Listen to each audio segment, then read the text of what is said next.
ഇന്ത്യയുടെ ആദ്യത്തെ 5ാം തലമുറ യുദ്ധവിമാനം AMCA പദ്ധതിയിൽ നമ്മൾ കഠിനാധ്വാനം ചെയ്തു വരികയാണ്. അടുത്തിടെ പ്രതിരോധ മന്ത്രി ഒരു അറിയിപ്പ് നൽകിയിരുന്നു. AMCA പദ്ധതിക്കുള്ള ഒരു അംഗീകാരം നൽകി.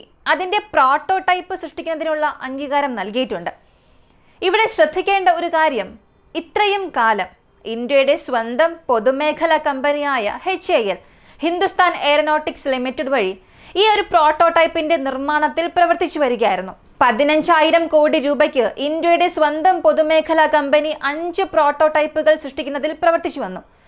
എന്നാൽ പെട്ടെന്ന് ഈ ഒരു പദ്ധതി സ്വകാര്യ മേഖലയ്ക്ക് നൽകി. ഇത് 2 വ്യത്യസ്ത അഭിപ്രായങ്ങൾക്ക് കാരണമായി. ഇതിൽ പോസിറ്റീവ്, നെഗറ്റീവ് 2 കാര്യങ്ങളുണ്ട്. ഇവയെക്കുറിച്ചാണ് നമ്മൾ ഈ വീഡിയോയിലൂടെ വിശദമായി അറിയാൻ പോകുന്നത്.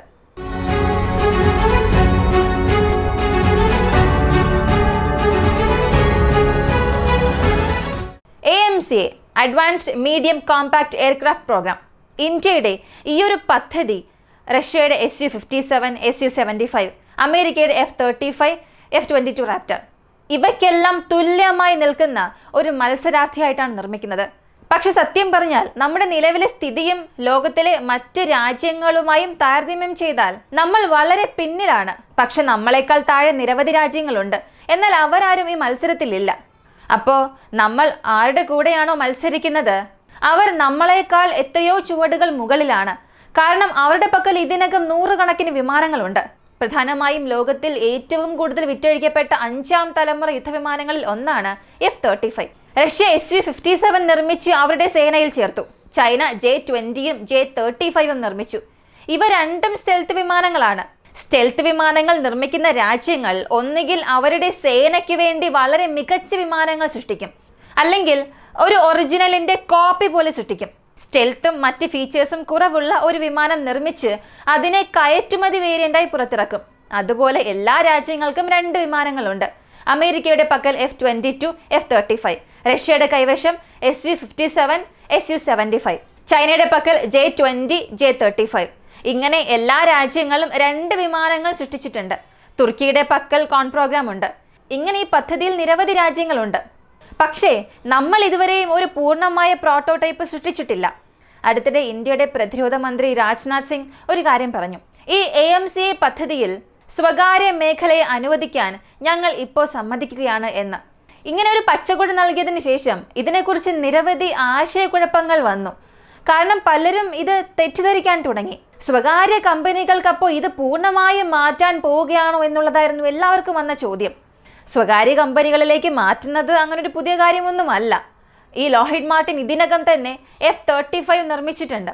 F-22 തുടങ്ങി നിരവധി വിമാനങ്ങൾ സ്വകാര്യ കമ്പനികൾ നിർമ്മിച്ചിട്ടുണ്ട്. പക്ഷേ ഇന്ത്യ മറ്റേത് രാജ്യത്തെയും പോലെയല്ല. ഒരു പദ്ധതി പൊതുമേഖലയിൽ നിന്നും സ്വകാര്യ മേഖലയുടെ കൈകളിലേക്ക് പോവുകയാണെങ്കിൽ അത് പൂർണ്ണമായും ഒരു വിട്ടുകൊടുത്തതിന് തുല്യമാണ്. ഇപ്പോൾ ഒരു ഡ്രോൺ നിർമ്മാണ കമ്പനിയിൽ ഒരു യൂണിറ്റ് അകത്തേക്ക് വരികയാണ്. സർക്കാരിൻ്റെ കൈകളിൽ നിന്നും അത് സ്വകാര്യ മേഖലയുടെ കൈകളിലേക്ക് പോവുകയാണെങ്കിൽ പിന്നീട് ആ പ്രോജക്റ്റിന് പൊതുമേഖലയുടെ പങ്കാളിത്തമേ ഇല്ലായിരിക്കും. അതുകൊണ്ട് തന്നെ ഇന്ത്യയെ സംബന്ധിച്ചിടത്തോളം വളരെ പ്രധാനപ്പെട്ട ഒരു പ്രോഗ്രാമാണ് AMCA. ഇതും പൂർണ്ണമായും സ്വകാര്യ മേഖലയിലേക്ക് കൊടുക്കുകയാണെങ്കിൽ എന്തെങ്കിലും പ്രശ്നം ഉണ്ടാകുമോ എന്ന് ഒരുപാട് പേർക്ക് സംശയമുണ്ടായിരുന്നു. പക്ഷേ ഇവിടെ പേടിക്കേണ്ട കാര്യം ഇല്ല. കാരണം ഇവരുടെ പ്രസ്താവന നമ്മളൊന്ന് ഡീകോഡ് ചെയ്താൽ മനസ്സിലാകും. അതായത് പൊതുമേഖലയിലെ ഈ നിർമ്മാണത്തിനായി സ്വകാര്യ മേഖലയിൽ നിന്നുള്ള ഒരു സഹകരണമാണ് അനുവദിച്ചിരിക്കുന്നത്. അതായത് ഇപ്പോൾ ടാറ്റ, റിലയൻസ് ഇൻഡസ്ട്രീസ് ഇങ്ങനെ ഒരുപാട് കമ്പനികൾ ഇന്ത്യയിലുണ്ട്. ഇവർ HALുമായി ചേർന്ന് ഒരു സഖ്യം ഉണ്ടാക്കണം, ടൈപ്പ് ഉണ്ടാക്കണം. കൂടാതെ ഇതിനകം ഒരുപാട് പേരുടെ പക്കൽ ഇങ്ങനെയുള്ള ഫൈറ്റർ ജെറ്റ്സ് നിർമ്മിക്കാനുള്ള പ്രോജക്റ്റ് ഐഡിയ ഉണ്ടായിരിക്കും. ആ ഒരു ഐഡിയ HALന്റെ ഐഡിയയുമായി കൊണ്ടുവരികയും ഒരുമിച്ച് ചേർത്ത് വെച്ച് ഈ 2 പേരുടെയും പരിശ്രമത്താൽ ഒരു ഡിസൈൻ നിർമ്മിക്കണം. ഈ ഡിസൈൻ നിർമ്മിക്കുക മാത്രമല്ല, മിനിമം 5 പ്രോട്ടോടൈപ്പെങ്കിലും സൃഷ്ടിക്കണം. ഇതിൽ ഏതാണോ ഫൈനലൈസ് ചെയ്യുന്നത് അത് AMCA വേരിയന്റ് 1 ഇവിടെ അംഗീകരിക്കും. അതിൻ്റെ ഒരു അപ്രൂവൽ നൽകും. 2029 ഈ ഒരു പ്രക്രിയ പൂർത്തിയാകും. കൂടാതെ 2035 ആദ്യ വിമാനം HAL നിർമ്മിക്കും. അതായത് ഇതിൻ്റെ ഡിസൈൻസ്, സ്റ്റെൽത്ത് സവിശേഷതകൾ ഇതെല്ലാം സ്വകാര്യ മേഖലയുടെ ഒരു കൊളാബറേഷനോട് കൂടിയായിരിക്കും വരിക. വിമാന നിർമ്മാണത്തിന്റെ മുഴുവൻ പ്രക്രിയയും HAL ആയിരിക്കും ചെയ്യുക. 2035 ഈ വിമാനങ്ങൾ നമ്മുടെ സേനയിൽ ചേർക്കപ്പെടും.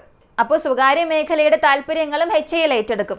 ഈ ആശയങ്ങളെല്ലാം ഒരുമിച്ച് കൊണ്ടുവന്ന് വിമാനം നിർമ്മിക്കും. സത്യത്തിൽ ഇതൊരു നല്ല നീക്കമാണ്. എന്നെ സംബന്ധിച്ചിടത്തോളം ഇതൊരു നല്ലൊരു കാര്യം തന്നെയാണ്. സ്വകാര്യ മേഖലയെ ഇവിടെ അനുവദിക്കുന്നത് അത്ര തെറ്റായ കാര്യമൊന്നുമല്ല, നല്ലൊരു ആശയമാണ്. അവരുടെ ആശയങ്ങളും താല്പര്യവും കൂടെ ചേർത്ത് നമ്മുടെ സൈന്യത്തിൽ കൊണ്ടുവരണം എന്നുള്ള ഐഡിയ സത്യത്തിൽ അഭിനന്ദിക്കേണ്ട കാര്യം തന്നെയാണ്. എന്നാൽ ഇവിടെയും ശ്രദ്ധിക്കേണ്ട ചില കാര്യങ്ങളുണ്ട്. ഇന്ത്യയുടെ ഡിഫൻസ് ഇൻഡസ്ട്രിയിൽ പ്രധാനപ്പെട്ട ചില കമ്പനികളുണ്ട്. അതായത് അവരുടെ ലാഭത്തെ മാത്രം അടിസ്ഥാനമാക്കി പ്രവർത്തിക്കുന്ന ഒരുപാട് പ്രൈവറ്റ് ഡിഫൻസ് കമ്പനീസ് ഇന്ത്യയിൽ തന്നെയുണ്ട്. ഇന്ത്യയിൽ എന്നല്ല, പല രാജ്യങ്ങളിലുണ്ട്. അപ്പോൾ ഇന്ത്യ ഫസ്റ്റ് എന്ന കാറ്റഗറിക്ക് കീഴിൽ ഈ കമ്പനികൾ പ്രവർത്തിക്കുന്ന കണ്ടീഷൻ ഉണ്ടായിരുന്നെങ്കിൽ, അല്ലെങ്കിൽ അങ്ങനെയുള്ള ചില നിയന്ത്രണങ്ങൾ ഉണ്ടായിരുന്നെങ്കിൽ, ഇങ്ങനെയുള്ള ഡീൽസ് പ്രൈവറ്റ് സെക്ടേഴ്സിന് നൽകുന്നതിൽ യാതൊരു തെറ്റുമില്ലായിരുന്നു. പക്ഷേ അതിനെ ഒരു ബിസിനസ്സാക്കി മാത്രം കാണാൻ പാടില്ല. ഇങ്ങനെ ഒരു ചെറിയ റെഡ് ലൈൻ ഉണ്ട്. അതവർ ശരിയായി ചെയ്തിരുന്നെങ്കിൽ പ്രൈവറ്റ് സെക്ടേഴ്സിനെ ഇതിൽ അനുവദിക്കുന്നതിൽ യാതൊരു തെറ്റുമില്ലായിരുന്നു. ഇന്ത്യ ഫസ്റ്റ് എന്ന് പരിഗണിക്കാതെ ഒരു ബിസിനസ്സായി മാത്രം കാണുകയാണെങ്കിൽ അത് തെറ്റാണ്. ഞാനീ പറയുന്നത് നിങ്ങൾക്ക് മനസ്സിലാകും എന്ന് കരുതുന്നു. കാരണം ഇതിലെ പല കാര്യങ്ങളും ഇതിനേക്കാൾ വ്യക്തമായി സംസാരിക്കാൻ നമുക്കിവിടെ കഴിയില്ല. അടുത്ത് AMC അപേക്ഷിച്ച് എഞ്ചിനിൽ കൂടുതൽ പ്രശ്നങ്ങളുണ്ട്. കാരണം ഇപ്പോൾ നമ്മൾ ജനറൽ ഇലക്ട്രോണിക്സിൽ നിന്നുള്ള F414 എഞ്ചിൻസ് ആണ് ഉപയോഗിക്കാൻ പോകുന്നത്. അത് മാർക്ക് 1 വേരിയന്റിൽ ഈ ഒരു പ്രോട്ടോടൈപ്പിൽ 98 kN ത്രസ്റ്റ് ഉൽപ്പാദിപ്പിക്കും. ഓരോ എഞ്ചിനും ഇത്രയും ത്രസ്റ്റ് ഉൽപ്പാദിപ്പിക്കാൻ കഴിയും.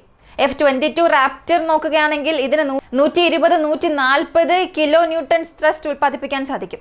J-20, J-35 നോക്കിയാൽ 110-130 kN ത്രസ്റ്റ് ഉൽപ്പാദിപ്പിക്കും. Su-57 നോക്കിയാൽ ഈ സാറ്റൻ എഞ്ചിൻസ് വെച്ചതിന് ശേഷം 130-140 kN ത്രസ്റ്റ് ഉൽപ്പാദിപ്പിക്കാൻ കഴിയുന്നുണ്ട്. അപ്പോൾ നമ്മൾ പ്രാരംഭഘട്ടത്തിൽ ഇതൊരു 5th ജനറേഷൻ എഞ്ചിനാണ്. അതിൻ്റെ താപനിലയെ സംബന്ധിച്ചിടത്തോളം 1400°C ആ ഒരു കാറ്റഗറിക്കുള്ളിൽ വരുന്നത് കൊണ്ട് ഇത് 5ാം തലമുറ യുദ്ധവിമാനമാണ് എന്നൊരു കൺഫർമേഷൻ നൽകിയിട്ടുണ്ട്. അപ്പോൾ മാർക്ക് 1 വേരിയന്റിനെ സംബന്ധിച്ച് നിലവിലുള്ള 5ാം തലമുറ വിമാനങ്ങളെക്കാൾ കുറഞ്ഞ ത്രസ്റ്റിലുള്ള വിമാനങ്ങളാണ് നമ്മൾ നിർമ്മിക്കാൻ പോകുന്നത്. പക്ഷേ മാർക്ക് 1 വേരിയന്റിൽ ഈ വിഭാഗത്തിൽ നമ്മൾ അധികം വിമാനങ്ങളൊന്നും നിർമ്മിക്കാൻ പോകുന്നില്ല. ഇതൊരു പരീക്ഷണഘട്ടം മാത്രമാണ്. ചില വിമാനങ്ങൾ പരീക്ഷിക്കാൻ വേണ്ടി മാത്രമാണ് മാർക്ക് 1 വേരിയന്റ് നിർമ്മിക്കുന്നത്. യഥാർത്ഥ ഗെയിം ചേഞ്ചർ മാർക്ക് 2 വേരിയന്റിലായിരിക്കും. ഫ്രാൻസുമായി നമ്മൾ അതിനൊരു കരാർ ഉണ്ടാക്കാൻ പോവുകയാണ്. അവരിൽ നിന്ന് ചില ടെക്നോളജി ട്രാൻസ്ഫർ വഴി നമ്മുടെ രാജ്യത്ത് തന്നെ നമ്മൾ നിർമ്മിക്കാൻ പോകുന്നതായി ചില വാർത്തകൾ വരുന്നുണ്ട്. അതനുസരിച്ച് F-22 റാപ്റ്ററിന് തുല്യമായി അല്ലെങ്കിൽ അതിനേക്കാൾ അധികം ത്രസ്റ്റ് പ്രൊഡ്യൂസ് ചെയ്യുന്ന 5ാം തലമുറയ്ക്ക് ശേഷമുള്ള, അതായത് ഒരു പക്ഷേ ഒരു 6th ജനറേഷൻ എയർക്രാഫ്റ്റായി ഇത് വരാനുള്ള സാധ്യതയുണ്ടെന്നും പറയുന്നു. അപ്പോൾ AMC ആണ് ഇവിടെ നമ്മൾ ഊന്നി പറയുന്നത്. F-35 വാങ്ങാൻ പോകുന്നില്ല, Su-57 വാങ്ങാൻ പോകുന്നില്ല. Su-75 ഈ ഒരു പട്ടികയിലേ ഇല്ല. അപ്പോൾ AMCയെ സൃഷ്ടിക്കുന്നത് വരെയും നമ്മുടെ പക്കൽ 5th ജനറേഷൻ എയർക്രാഫ്റ്റ് വരില്ല. അതായത് പെട്ടെന്ന് ഏതെങ്കിലും ഒരു പ്രശ്നം വരികയാണ്, അല്ലെങ്കിൽ എന്തെങ്കിലും ഒരു ഇൻ്റലിജൻസ് ഇൻഫർമേഷൻ ലഭിക്കുകയാണെങ്കിൽ നമ്മൾ അമേരിക്കയുടെ പക്കൽ എന്തായാലും പോകില്ല. അടുത്ത ഒരാഴ്ചയ്ക്കുള്ളിൽ ഒരു പക്ഷേ അമേരിക്ക ഒരു ഔപചാരിക അഭ്യർത്ഥന നടത്തുമെന്നുള്ള ചില വാർത്തകൾ വന്നിട്ടുണ്ട്. F-35 ഒഫീഷ്യലായി ഇന്ത്യക്ക് ഞങ്ങൾ നൽകുമെന്ന രീതിയിലുള്ള ഒരു അറിയിപ്പ് ഒരു പക്ഷേ അമേരിക്ക പുറത്തുവിടാം വരും ചില ദിവസങ്ങളിൽ. പക്ഷെ ഒരിക്കലും ഇന്ത്യ അത് അംഗീകരിക്കില്ല. അമേരിക്കയിൽ വിശ്വസിച്ച് ആരും വളർന്നതായി ഇതുവരെയും ചരിത്രമേ ഇല്ല, ഇസ്രായേൽ ഒഴികെ. എല്ലാ രാജ്യങ്ങൾക്കും ആയുധങ്ങൾ അവർ നൽകും. അതിന് പുറകിൽ അവർക്കായിട്ടുള്ള തിരിച്ചടികളും കരുതി വെച്ചിട്ടുണ്ടാകും. അപ്പോൾ അമേരിക്കയിൽ നിന്ന് F-35 വിമാനങ്ങൾ നമ്മൾ ഒരിക്കലും വാങ്ങാൻ പോകുന്നില്ല. ഒരു പക്ഷേ അടിയന്തര സാഹചര്യം കാരണം ചില Su-57 വാങ്ങിയാൽ വാങ്ങാം, ചെറിയൊരു സാധ്യത. പ്രശ്നങ്ങൾ അധികമായാൽ പാകിസ്ഥാന് J-35 വിമാനങ്ങൾ പോവുകയും പാകിസ്ഥാനുമായി എന്തെങ്കിലും ഒരു സംഘർഷം വരുമെന്ന ഒരു സാഹചര്യത്തിൽ ഒരു പക്ഷേ അപ്പോൾ അത് വാങ്ങാനുള്ള ഒരു കൺസിഡറേഷൻ ഉണ്ടാകാം. എന്നാൽ 99.9% നമ്മളുടെ ഫോറിൻ ബയേഴ്സിന്റെ പക്കൽ നിന്നും നമ്മുടെ 5th ജനറേഷൻ എയർക്രാഫ്റ്റ് വാങ്ങാൻ പോകുന്നില്ല. അതിൻ്റെ ഒരു അറിയിപ്പായി തന്നെയാണ് ഇത് വന്നിട്ടുള്ളത്. ഇതിനു മുൻപുവരെയും HAL ഒഴികെ ഏതൊരു സ്വകാര്യ കമ്പനികളെയും ഇന്ത്യയിലേക്ക് അനുവദിച്ചിട്ടില്ല. പക്ഷേ ഇന്ത്യൻ സർക്കാർ ഇപ്പോൾ ഇങ്ങനെ ഒരു അനൗൺസ്മെന്റ് നൽകിയിട്ടുള്ളത്, നിങ്ങൾ എന്ത് വേണമെങ്കിലും ചെയ്തോളൂ, എനിക്ക് പ്രോഡക്റ്റ് വേണം, അത്രമാത്രം, എത്രയും പെട്ടെന്ന്. അടുത്തൊരു 10 വർഷം മാത്രമേ ഉള്ളൂ. 10 വർഷത്തിൽ ഇന്ത്യയുടെ പക്കൽ 5th ജനറേഷൻ എയർക്രാഫ്റ്റ് ഉണ്ടാകണം എന്നുള്ളത് മുഖത്തടിച്ചതുപോലെയാണ് പറഞ്ഞിട്ടുള്ളത്. നിങ്ങൾ എങ്ങനെ ചെയ്യും, എന്ത് ചെയ്യും ഒന്നും അറിയില്ല. നിങ്ങൾക്ക് $2 ബില്യൺ അനുവദിച്ചിട്ടുണ്ട്.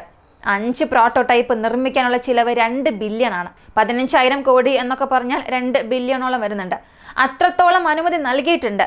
അവസാനം നിങ്ങൾ എനിക്ക് ഉൽപ്പന്നം മാത്രം നൽകണം, പ്രോട്ടോടൈപ്പ് എനിക്ക് കാണിക്കണം, ഇതാണ് നിങ്ങളുടെ ജോലിയെന്ന് HAL ഒരു അറിയിപ്പ് കൊടുത്തിട്ടുണ്ട്. സത്യത്തിൽ ചില കാര്യങ്ങൾ ചില സമയങ്ങളിൽ അടിച്ചേൽപ്പിക്കുന്നതിൽ തെറ്റില്ല. കാരണം സമ്മർദ്ദം നൽകിയാൽ മാത്രമേ നമുക്കൊരു നല്ല ഔട്ട്പുട്ട് ലഭിക്കുകയുള്ളൂ. അതുപോലെ ധനസഹായം നിർത്താതെ അങ്ങനെ പോവുകയാണെങ്കിൽ തീർച്ചയായും ഒരു 4-5 വർഷത്തിനുള്ളിൽ ഒരു പ്രവർത്തിക്കുന്ന പ്രോട്ടോടൈപ്പ് നമുക്ക് തീർച്ചയായും കാണാൻ സാധിക്കും. നമ്മൾ ഇതിൻ്റെ ഡിസൈൻ ഇതുവരെയും സ്ഥിരീകരിച്ചിട്ടില്ല. എയ്റോ ഇന്ത്യയിൽ പോലും പഴയ ഡിസൈനിൽ ചെറിയ ചെറിയ മാറ്റങ്ങൾ കൊണ്ടുവന്ന് നമ്മൾ അവിടെ പ്രദർശിപ്പിച്ചു. ഇതിലും ചില വിമർശനങ്ങൾ വന്നിരുന്നു. അത് നമ്മുടെ ചാനലിലൂടെ നമ്മൾ അറിഞ്ഞതാണ്. അപ്പോൾ ചില തിരിച്ചടികളും നമുക്ക് ആവശ്യമാണ്. തിരിച്ചടികൾ ഒന്നും ലഭിക്കാതെ ഇതുവരെയും യുദ്ധത്തിൽ പരാജയപ്പെടാതെ പോവുകയാണെങ്കിൽ അവർക്ക് ജയിച്ചുകൊണ്ടിരിക്കാൻ മാത്രമേ സാധിക്കൂ. പക്ഷെ അവരെ കൊണ്ട് ആ സ്ട്രാറ്റജി, തന്ത്രങ്ങൾ മാറ്റാനോ വികസിപ്പിക്കാനോ സാധിക്കില്ല. എപ്പോഴാണോ തിരിച്ചടി വാങ്ങുന്നത്, എപ്പോഴാണോ ലാഗ് ആകുന്ന ഒരു സാഹചര്യം വരുന്നത്, അപ്പോൾ മാത്രമേ നമുക്ക് അടുത്ത ഘട്ടത്തിലേക്ക് പോകാൻ കഴിയുകയുള്ളൂ. അപ്പോൾ നമുക്കുള്ള ഒരു തിരിച്ചടിക്ക് പിന്നിൽ ഒരു വലിയ കംബാക്ക് ഉണ്ടാകും. അത് നമ്മുടെ DRDOയിൽ നിന്നും HALയുടെ പക്കൽ നിന്നും എത്രയും പെട്ടെന്ന് പ്രതീക്ഷിക്കാം. 2035 എന്നത് ഇന്ത്യയുടെ AMCAക്ക് ഒരു വലിയ വർഷമായിരിക്കും. അതിനിടയ്ക്ക് എന്തൊക്കെ സംഭവിക്കുമെന്നുള്ളത് കണ്ടു തന്നെ അറിയാം. ഈ ഒരു വീഡിയോയെക്കുറിച്ചുള്ള നിങ്ങളുടെ അഭിപ്രായം എന്താണ്?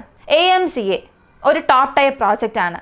എന്നാൽ ഇത് എത്രത്തോളം നിലവാരമുള്ള ഒരു പ്രോഡക്റ്റായി പുറത്തു വരും എന്നുള്ളത് ഇന്ത്യയുടെ ഗവൺമെന്റിന്റെ പക്കലും പ്രധാനമായും ഡിസൈൻ ചെയ്യാൻ പോകുന്ന ചില സ്വകാര്യ കമ്പനികളുടെ പക്കലുമാണുള്ളത്. സ്വകാര്യ കമ്പനികളെ സംബന്ധിച്ച് അത്ര നല്ല അഭിപ്രായം നമുക്ക് പറയാൻ കഴിയില്ല. കാരണം ഇന്ത്യയുടെ പക്കൽ ഒരുപാട് കമ്പനികളുണ്ട്. എന്നാൽ അവർ അത്രത്തോളമൊക്കെ അവരുടെ ഇൻവോൾവ്മെന്റ് ഇതിൽ കാണിക്കുമോ എന്നുള്ളതും അറിയില്ല. ഇതിനെക്കുറിച്ചുള്ള നിങ്ങളുടെ അഭിപ്രായം എന്താണെന്നുള്ളത് കമന്റിൽ പറയുക. കൂടുതൽ അപ്ഡേറ്റ്സ് അറിയാനായി വോയിസ് ഓഫ് വിക്കി എന്ന നമ്മുടെ ഈ ചാനൽ സബ്സ്ക്രൈബ് ചെയ്യുക. മറ്റൊരു വീഡിയോയുമായി വീണ്ടും കാണാം.